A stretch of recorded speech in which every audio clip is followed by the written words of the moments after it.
Maglaoy ta for today's video kay gisugo ta ni mother nga maglaoy daw ikaw gimingaw na siya kaon og laoy.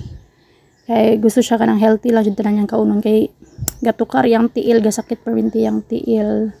Then mao na ako mga gulay, mao na ako ang panglaoyon tanan guys.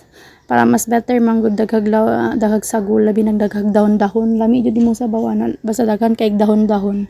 Ipangpanitan na nako ang mga gulay nga kailangan pa siya panitan. Then ako ang mga lamas mana siya bombay og kamatis, then mas lami ang gulay basta daghan og lamas, lami kay mong kaon na guys.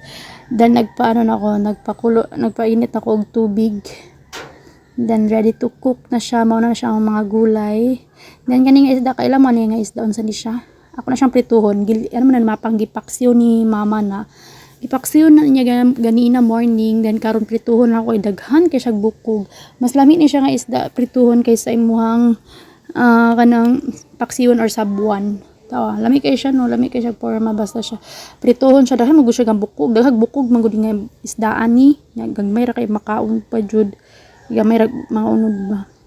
Unsay weather ninyo karon dira? Diri hasta jong inita diri sa bukid namo.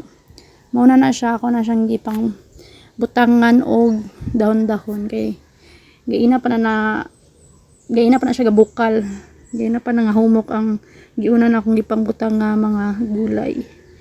Then lastly ang mga dahon-dahon, ang mga dahon-dahon gipang butangan nako.